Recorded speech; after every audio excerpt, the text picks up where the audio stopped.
Let's not do that right now. We're live. Yeah, let's not. But we do need to come back and look at it. We do. A little volume. Low volume, is that what you said? Mm-hmm. It's my phone. I wonder where are your computer speakers? I could do that. I could probably do my... We're live right now. Good morning. Y'all can't hear our theme music. That is so weird. No. Like, I don't hear it at all. At all? At all? At all, at all. Well, it goes in and out. 1 minute I can't hear it at all, and then I can hear it. Quit talking, and then you might be able to hear it.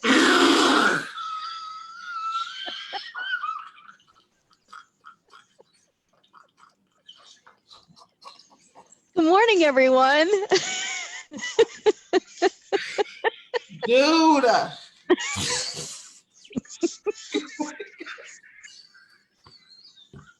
How are you, Brenda?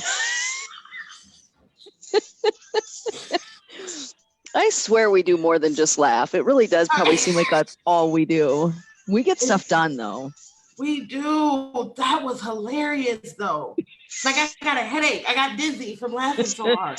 That's the best laugh. The best laugh is it when you're in the middle of it and you're like, I'm going to die right in the middle of the laugh. Because it was such a point. Like, try being quiet. Like, hey, listening. How about that? Oh, God. All right, now I have to turn the volume down because I'm going to go to our page and say good morning. I don't want to. Oh, y'all, if y'all are just tuning in, Kat just told me to shut up. Like, in a very nice way. So polite. In a very nice way. Oh, good morning. So this whole thing of figuring this out on how to go live on Zoom just every week confuses me. So you're the techie person. I need to stop trying to do that. I don't know. So coffee cheers. If you don't have your coffee, go get your coffee and come say cheers. Cheers. Cheers. Coffee cheers. Coffee cheers. Good morning, Chrissy. Good morning, Pooh. Good morning, Scott. Oh, good morning. Oh, Ricky. And everybody else who I can't see because we're not Scott. Yay. Yeah, I don't know who else is on here, but say hi. Come say hi to us because, we're social distancing. So we're having no interaction. Right. So I think we should talk a little bit about the fact how this came up, how this whole topic. First, let's introduce ourselves. Oh, okay. We could do that. So I'm Kat Hoyer. And I'm Brenda Colter. That's it. Oh yeah, that's it. So so we were looking at topics. We had this great infograph thing that I found on Pinterest that was like emotional equations, which was really cool because Brenda and I that. We're gonna do that. We will, but I think that needs to be that's gonna be a series. That's gonna be it is really, really good. And then I think we found another one that we talked a little bit about. And then all of a sudden you and I, and this was just yesterday, you and I had a kind of an off the cuff conversation about how this social distancing is affecting us differently as ambiverts. I think we're both ambiverts. I think so too. And I think we've talked about that on the show before, but an ambivert is a mixture of an introvert and an extrovert. Although what we found was that Brenda, and I'll let you talk more about where you were, but I was a huge introvert. A huge extrovert. But I realized really a lot of my extroversion at the time was a lot of avoidance. So it was like, as long as I'm out, go, then I don't have to deal with my own stuff. So once I started dealing with my own stuff, then I became much more of an ambivert. And now I think I might be even more of an introvert because this whole social distancing thing is working really well for me. Like I'm loving it so much that I don't even really want to, I love this. I love this interaction. I love, the stuff that we've got, our group on Marco Polo. I'm communicating with people that way. But I'm really good with this, not leaving the house for a week. So really good with it. And I'm kind of the opposite. I realized that I've been an introvert, but it wasn't born from a good place. So if you've ever watched this before, we've kind of talked about our past a little bit.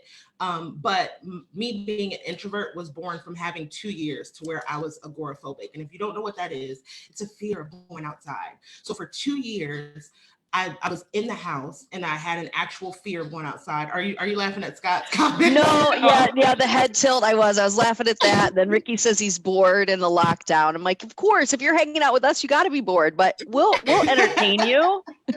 But yeah, I'm looking at all the comments. I'm sorry, I'm not listening to you. I am listening to you. Cat is bullying me this morning. Scott, get her. No. but he's gonna march and like knock on my window. Yes, go get her, Scott. Hey, Scott, you could be on the show. You could just like come right here, and that wouldn't be creepy at all. What is wrong with you this morning? I don't know. What was I talking about? Okay, so you were. It was born out of agoraphobia, and oh yeah, okay. So not a good place. Once I worked with a therapist. She would come to my house, and she would come twice a week. And we slowly and gradually started working me out of the house. So me being an introvert was really just because that was the bare minimum. I had to I started to realize I need to work. I have to go outside and I have to associate with people in some kind of a way. And I don't think I ever fully came out of that shell until these last few months. And I joined Torchbearers and I joined the Akron Urban League Young Professionals and I started speaking and doing the whole public speaking thing. And so slowly I started to be more extroverted. And now I realize that I'm stuck in the house. Like, I really like that extrovert part of me. I really like the going out and associating with people and having fun. So this has been more difficult for me than I expected, because at first I was like, well, I've always been an introvert, so it won't be a huge deal. Well, these last few months, that hasn't been my life. That hasn't been my reality. Right. So it's way more difficult than I expected. Yeah. So I think kind of questioning where that comes from, where the introversion or extroversion comes from. And Shelley had said, I think many of my extroverted friends are running from their own stuff, and I think when I look back at, for a while, I think my going and doing things and staying busy all the time was genuinely a well, you know what it was? It was just going with the flow. It was like what I did. It was what my ex-husband did. It was what, what my job required. It was, that kind of stuff. So I never really stopped to think about why I was doing what I was doing. I just did. So I was definitely in the whole rat race of just go, get as much in. I remember, I was really big on my quote was, I can sleep when I'm dead. And and I heard somebody say it. I didn't hear him. I didn't hear anybody say anything recently. I read someone say, that said that, but no, I think, so for a while it just was what I did. And there was no real, I don't want to say reason for it, but it was just me kind of going with the flow. And then it did become me really running from when I first was kind of faced with my own stuff.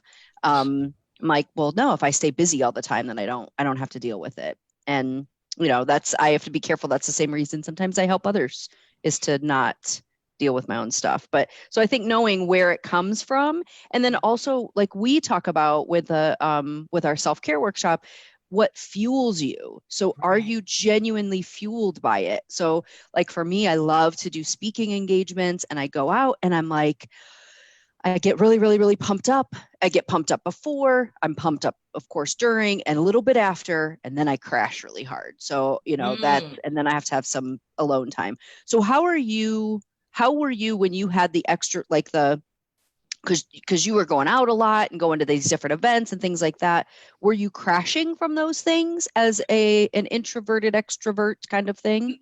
I think that at that point I had found my healthy balance.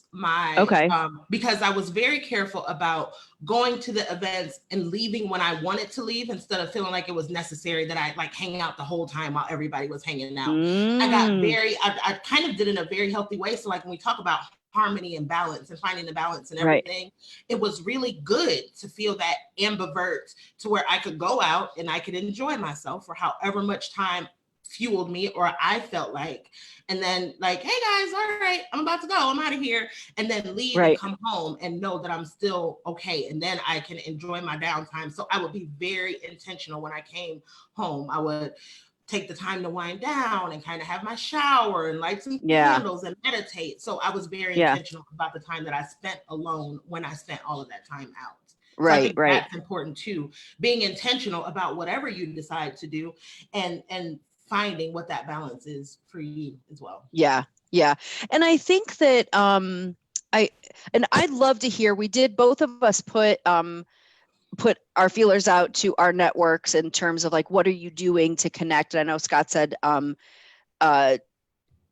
not being able to have face-to-face meetings and go out networking is very crushing for someone like, and Scott's someone who he's definitely out there, and he's finding ways to stay connected, I think. But I'm curious, Scott, like how and everyone, what you're doing to stay connected, or if you are introverted, what you're doing to make sure that this doesn't become unhealthy. Because that's really what you and I, when we kind of got into this, we said, I think we need to talk about this tomorrow, was that you said you want to be careful that you don't go down. So talk about that. I don't want to put words in your mouth. So what I'm finding is the more time that I'm spending in the house, it's more going back to that introvert feelings and to the point of avoidance. So in a very unhealthy way. So I think if I just realized I was just becoming a little bit more introvert, I would be okay with it. I'm not okay with it because there's a very unhealthy undertone that I recognize in it. So I'm trying to be very careful, because now it is avoiding. Now I'm avoiding even the Zoom meetings. I'm avoiding I did like the Her Beautiful Mind happy hour last night. And remember, I talked to you early last week about doing it.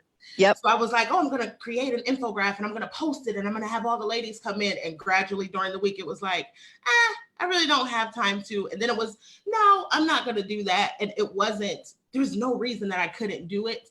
And the point of me doing it was to help my network of ladies who I know need to get out and enjoy people, and all the extroverts that I know I have in that group.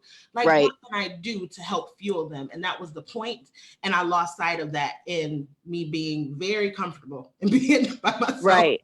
And a little more. So can you talk a little bit about, because I want to help people recognize when it is healthy, when like you and I recognize, because we're constantly scanning, I think, our thoughts and things like that. It's what we teach people to do, so it's easier for us to do it.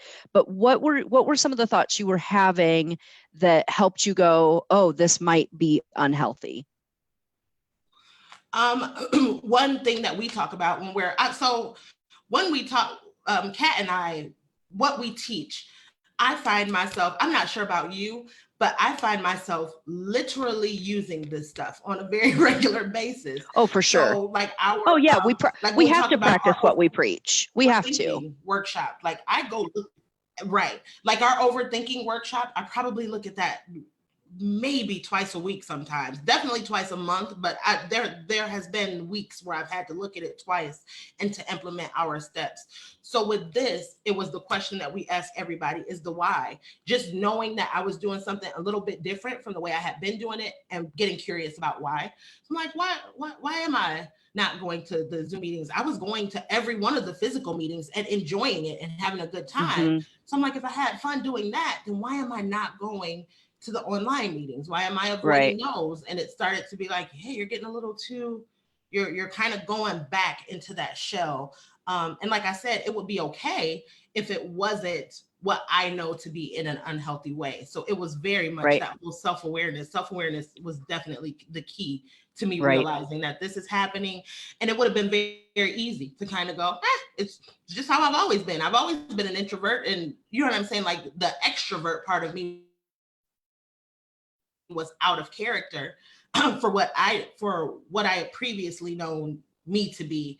But it's kind of the whole know yourself to grow yourself kind of deal. Yeah. So like, and potentially myself, and I knew that.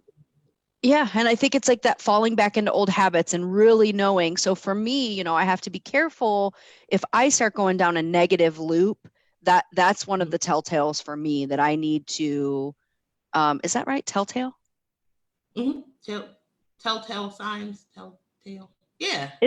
Is it telltale? Telltale. Telltale. Tell? Telltale? Telltale. Okay.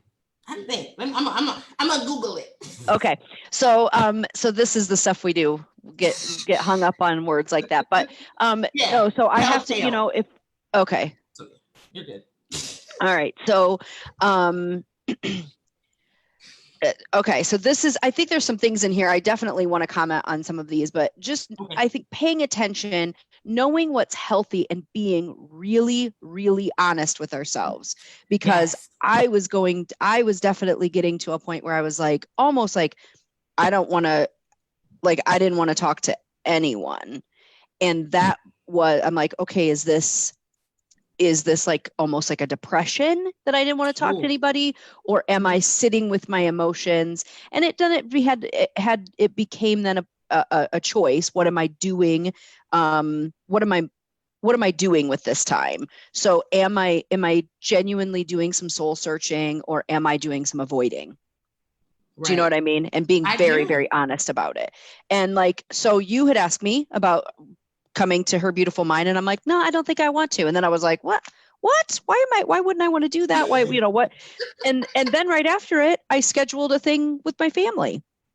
And I was like, oh, because, it makes a lot of sense. I'm missing my family a lot right now. And you and I have had this conversation, and I shared this with them. And please know that I know it's going to sound really harsh when I say it, and it's not harsh. I promise. I don't miss my family, but I don't miss hardly anyone, but it's not because I don't like them. Dang it. You knew what I was going to say. Why you spit your coffee out like it was something bad? I didn't know you were going to say it here. Oh, because you always talk about how it sounds and how you don't mean it that way. And I do not mean it like that at all, because what it is, I really practice being present, and I really practice loving the moment that I'm in and not wishing it away for something else. So for me, typically when I miss someone, that means that I wish the situation was different than what it is right now. Wow. So I really, I really work on that, and I live that. But right now I miss my family, and I'm like, and I'm okay with that. I'm okay with wishing this was a little bit different. I wish I would have gotten to go home for the maple syrup thing. I mean, I understand it too, but I can live in the and. For the maple syrup I know. I miss that. I'm excited for that. It's really fun. Her family does a maple syrup pancake breakfast every single year, and I got to go last year, and I want to go every year for the rest of my life. It was so good. I don't know, the family and just everybody was so nice, and I don't know, I really enjoyed it. So I was looking forward to it. It's so good to, but spending time with them. And so anyway, I was definitely missing them. So it was like, we're going to do a Zoom thing tonight, with the family. And but I had to ask myself and really get real. Am I avoiding? No, because I'm on Zoom all day long. We have been. That's been something we've done for a while now, is between you and I, but also with other groups that I'm a part of. So that's been this has been fairly normal for me. So I had to really check myself with the if I was avoiding, or if I am. Check yourself before you wreck yourself. I did. And I didn't wreck myself. I did not wreck myself. I did, because I checked myself. I cannot deal. I want to read Scott's comment. Yeah, there's a couple in here. So there were some things that I wanted to okay, so there was a Ward 8 meeting last night. And it was on Zoom, and I was like, oh, I definitely want to go to that.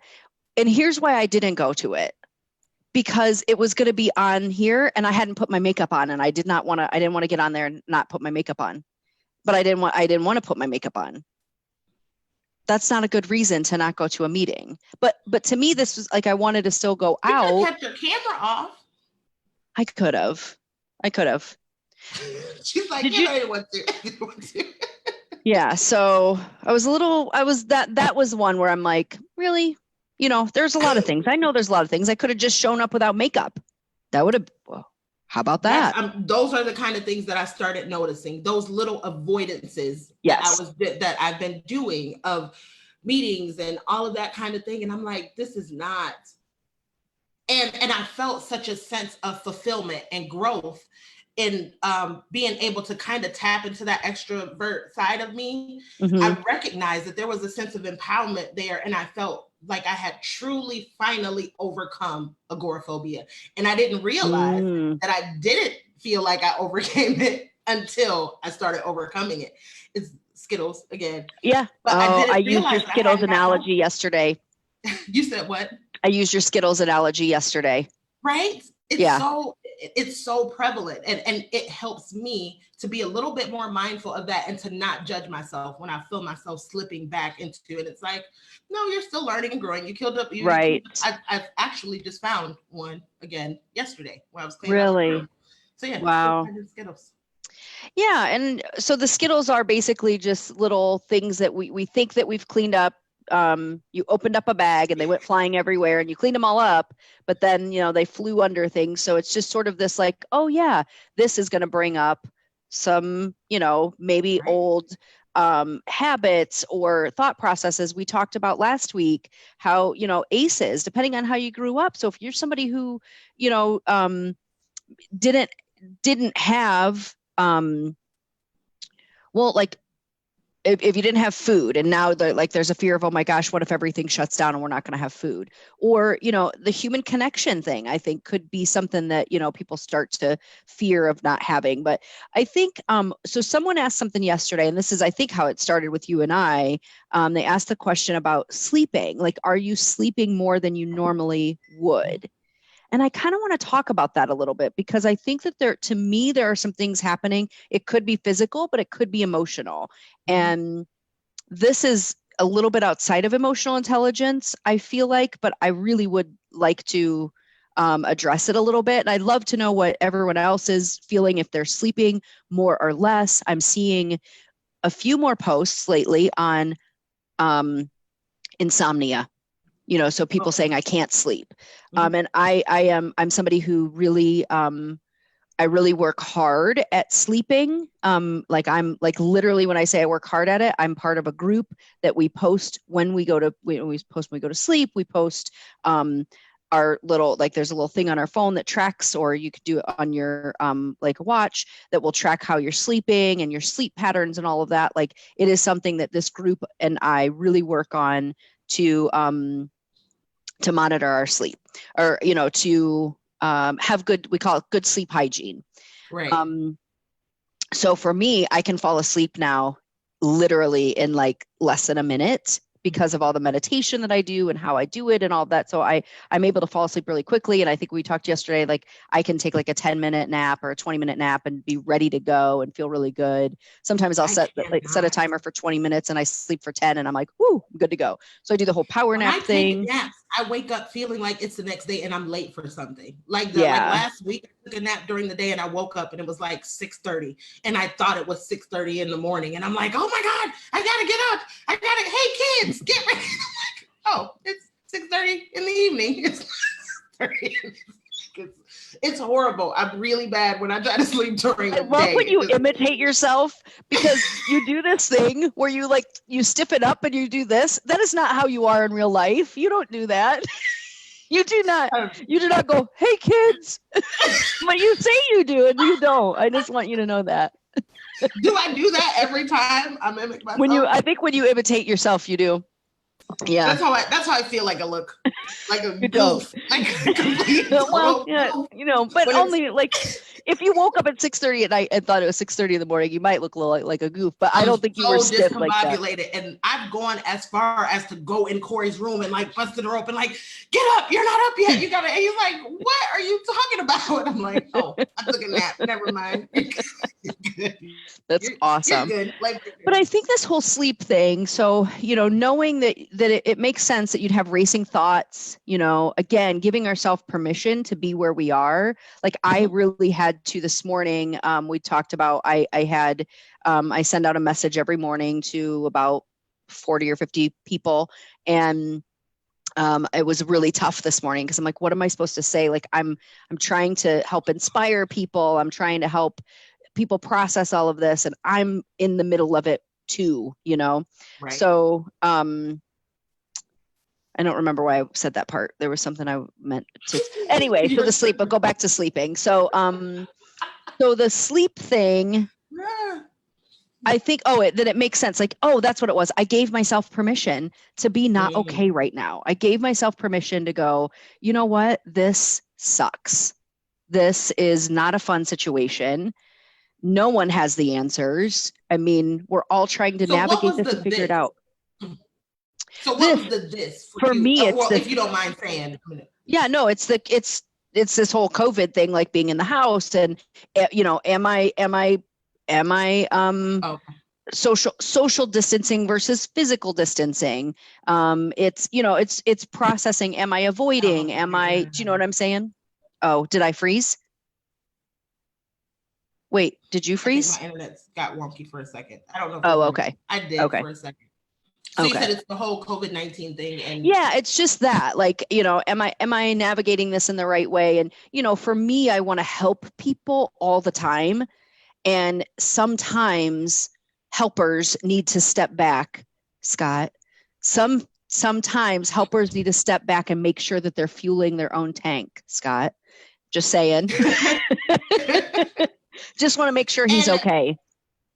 And also, but there is a very intentional. And are you frozen or am I frozen? Was I frozen? I think you were, but I don't know for sure. Okay. But I tried to make sure I had a cute look on my face just in case. You did. You were like, but being very knowing that whatever it is that I've been going through has been I'm trying to think of, okay, I'm not going to filter. So, okay. Yeah. So when we talked about our words of the year, and we've talked about how right now, collectively, everybody is experiencing some sort of an awakening. I think for me, because my awakening, I feel like happened kind of prior to now, what I'm experiencing is the ascension process, which was my word of the year.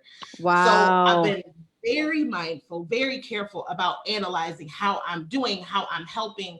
So I've been doing that, being mindful that I'm fueling my own tank and that I'm not helping others to my detriment. But there's a little teeny bit of guilt associated with that, that's attached to that, because I'm so used to being that person all of the time, whether it was to my detriment or not. So right now, it's kind of like dual, I don't know, like double duty. I'm trying to make sure I'm fueling my tank, but also trying to make sure I'm not feeling guilty about what I'm not doing that I usually would be doing. Do you know what I mean? Right. Yeah, I do, because I think that's where, what just popped into my head is maybe we need to do a show on, because everybody at the beginning of the year, remember how optimistic everybody was, like 2020 is going to be my year, 2020, and now it's like, blah, We're like 2020, go home, go back to it.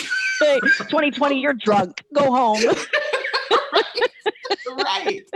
I saw this thing that was, because go ahead. I have not lost in all of this.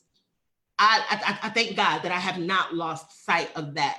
Like, this is still a really good year for me. Like, despite that, like thinking about everything else, like if I remove this from the equation and I take this completely out and I analyze and consider everything else that's happening, I'm like, is it perfect? Absolutely not. It's not perfect. Like, it's, you know what I mean? Yeah. There's definitely stuff.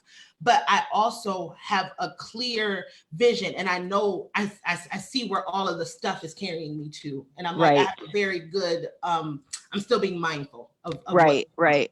Yeah, I think maybe we could talk about that next week too, a little bit about how do we stay focused on our goals? Or do we, is this a time like giving ourselves maybe permission to reassess, because and here's what I keep saying, the people that come out of this are not going to be the same people that come into this. And what I mean by that is emotionally, we are going to be changed forever. And, that's where I wanted to say with the sleeping thing, it makes sense if people are sleeping a little more or a little more tired than they normally would be. Sure, it could be the weather, it could be, allergies, it could be all of those things. Although I have not had allergies this year. So I'm just saying, like, normally I do, and I have not. And some people are saying they I have. don't think Cash has either. I don't, because she has The thing that allergies. And her teeth I want people to know, because I went through this about 7 years ago, where I went through my own soul searching thing because my world crashed out from underneath me. And that sleeping part is, we're emotionally and mentally exhausted because we're soul searching. Like if you're someone who is soul searching during this time, and not everybody's going to, and that's okay. But if you're someone who's soul searching during this time, you're probably going to be a little more tired, and that's okay. Sleep. Take a nap. We talked about that during the meetup or whatever that we had last night. And I'm like, it's very important during this time to do what you need to do. Yes. And I think more of us know what we need to do than we're willing to acknowledge what we need to do. So now is a really good time for self-reflection and figuring out what the other side of this looks like for you, and cultivating whatever it is that you need to cultivate to bring yourself to that place, so that when we get back to a sense of normalcy, whatever that new normal is, that we are moving forward purposefully. Do you know what I mean? Yes. So I think this is a very, like you said, if you need to sleep, sleep. Like if you and if you need to think, if you need to pray, pray, if you need to meditate.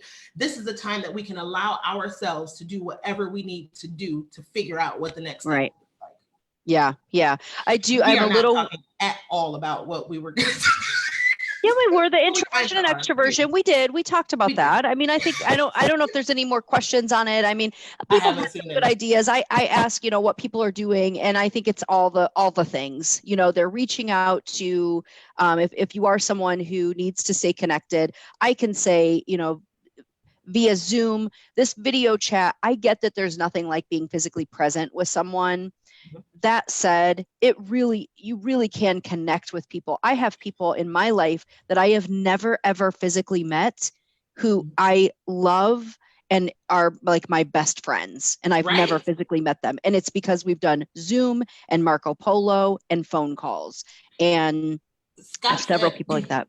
Scott said, right now, I am overly connected. Ironically, the amount of info I'm being hit with was staggering, and I'm just trying to sort it out and distribute as quickly and as efficiently as I can. If you guys don't know, Scott runs the 330 to go. Well, Scott is the 330 to go page. He said he's settling into a daily pattern, spending more time with the kids. So, I mean, there's a lot. And he said at this moment, he's lost his final source of income by email, and he's looking ahead at wedding season because he's a DJ too. So he's finding different ways to navigate this that we're experiencing. Right. That's good information. Yeah.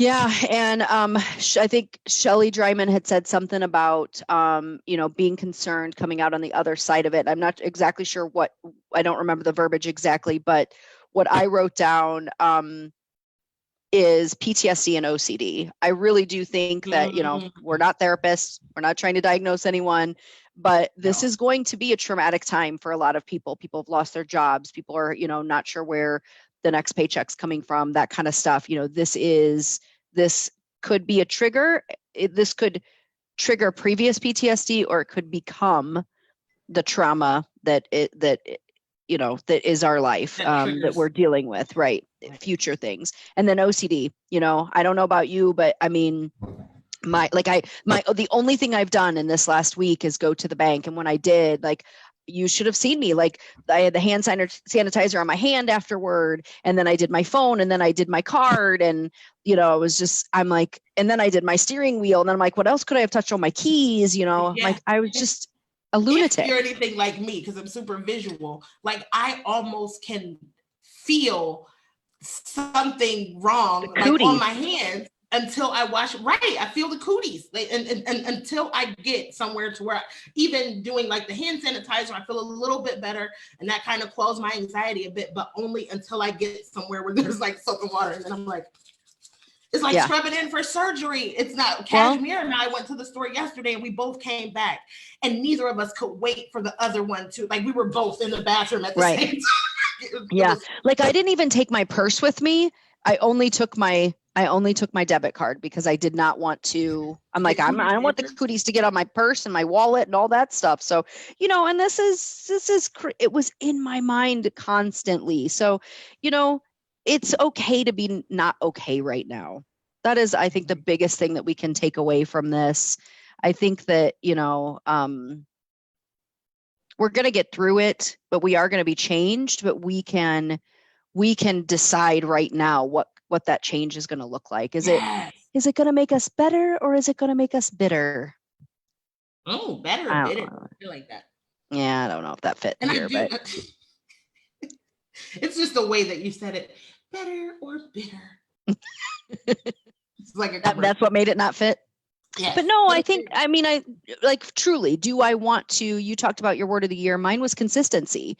And today I was like, wait a minute, I was having such a hard time getting that message out that I thought maybe I tell these people, you know what, in light of everything that's going on, I'm not going to send this message today. I'm done doing this for a while. I'm going to take a break. And I'm like, no, I'm not. And it was sticking to that word of the year, every single day since January 1st, I have sent a message out to all of these people, and I have prayed over them, and I have done, I do this thing every morning, right, that I don't want to stop. I want to make sure that I continue to do it. So, but what I said this morning was, I'm a real person dealing with this, because I don't know how many of them, a lot of them don't even know who I am. So it was so good for me. I don't know. I woke up and that was kind of the first thing that I it is typically, because it's definitely a way, I don't know, it kind of starts my day. So when I first get up, I kind of grab it, and the first thing that I always look at is your text of the day and kind of see exactly what's happening there. And I don't know, I read it and it just felt good.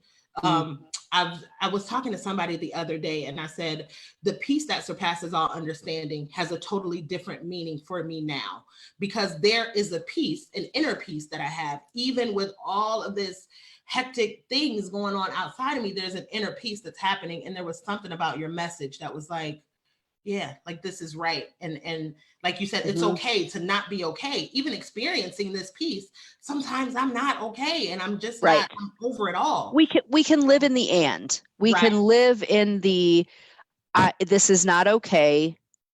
This doesn't feel good. I'm not okay in this moment, and I will be okay. And I know that I will. A lot of people say you can't experience fear and something else at the same time. I don't know that I believe that. I know that it will all be okay. I absolutely do. And right now it's a scary time. It is. And that's okay. Right. I agree. That's good. Living in the and. All right. So anything else that you want to add on this? I have no idea what time it is. I'm out of my normal element of, really, we went long. We started late though too, didn't we? Carissa said, I'm definitely sleeping more. Part of it is allergies and sinuses. So there's somebody who's actually getting allergies. Okay. But I feel like part of it is stress. I just want to sleep through this crazy routine changing pandemic. I can't sleep long because of my kids, but my kids are actually sleeping late too, and I'm letting them. It's driving me a little nuts. My upbringing says get up by 8 at the latest. Oh yeah. See, and that's something I'm really, and this for a long time, at least since the beginning of this year, if not before that, I've really been looking at the whole reparenting thing, reparenting ourselves. And that is not to say that our parents did anything wrong. I mean, God knows, I think I got the best parents on the earth, like to the point that other people want them as their parents. And I'm like, oh, yep. I mean, and yeah, they're amazing people. And I've even had conversations with my mom about this. We're all doing the best we can. And I know they were doing the best they could, but some of these things, like Chrissy was saying, we're raised in the same family. Chris is my cousin. And so, yeah, it's this, go, this really strong work ethic where if you're not doing it, then you're lazy. Well, maybe we need to rethink that. Maybe we need to, and we also is a good time to do that. You know what I'm saying? When we have time, it's like, I'm rereading Change Your Questions, Change Your Life. And I put up a sticky note that says question everything. Yes. And I think that question everything helps in that whole reparenting process, because why?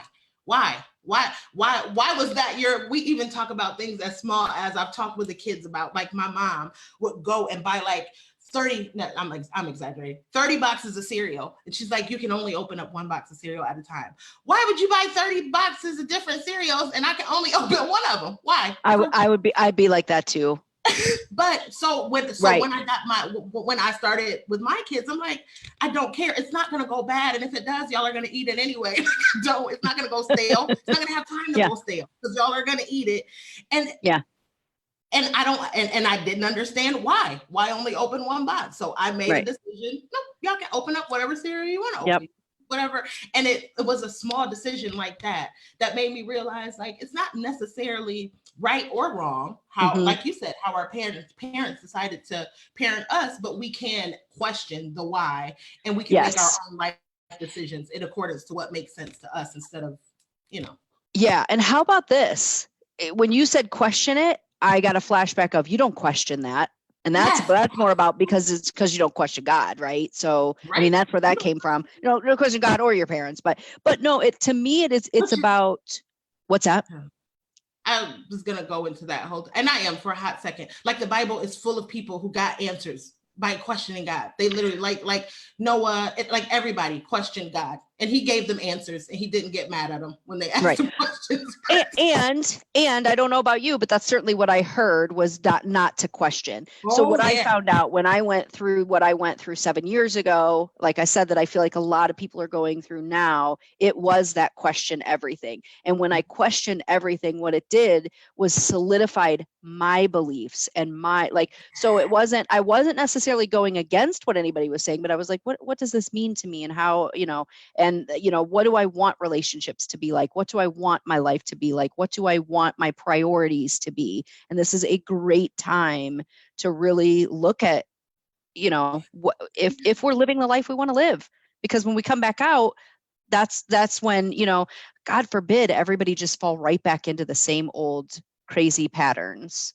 Right. And we talk about that's okay. Indoctrination versus education. Like, we've been indoctrinated with these thoughts and beliefs. This is what you do. This is how you think. This is how you feel. And this is what it is. And we haven't questioned most of us haven't questioned any of that. And I think that's when the true awakening happens. When you take the time to ask yourself the questions. I still don't question my mom because she's my mom. And you know what I'm saying? There's still part of that that's like, I'm not gonna, but I do walk away and I question what she said in my own mind and try to figure out exactly how that's applicable to my life and what I want to do.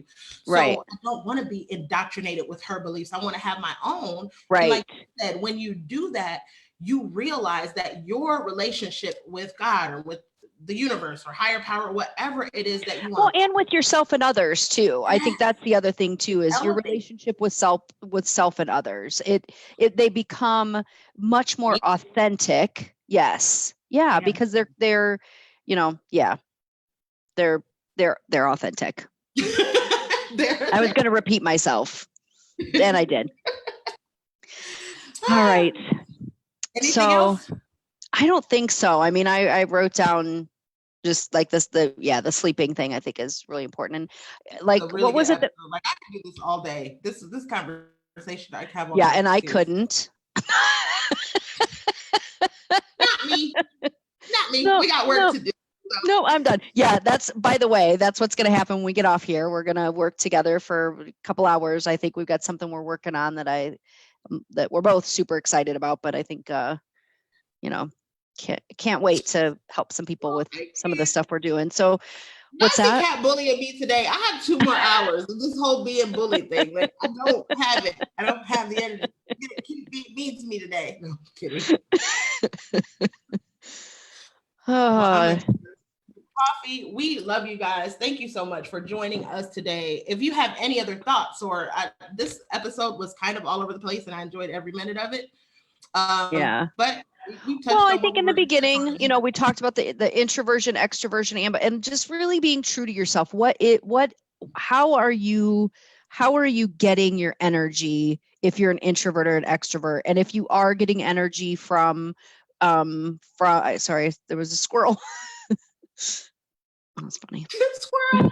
It really was.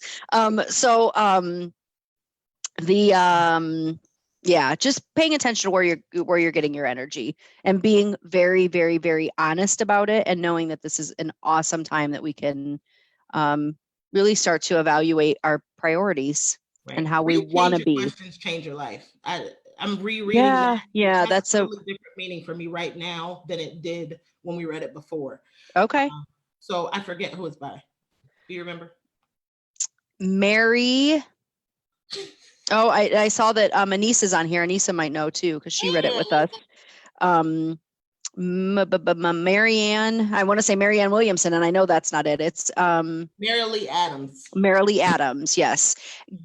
Make sure if you do get Change Your Questions, Change Your Life, that you get the most recent edition. There are tons of editions, and the most recent one is always the best one. Right.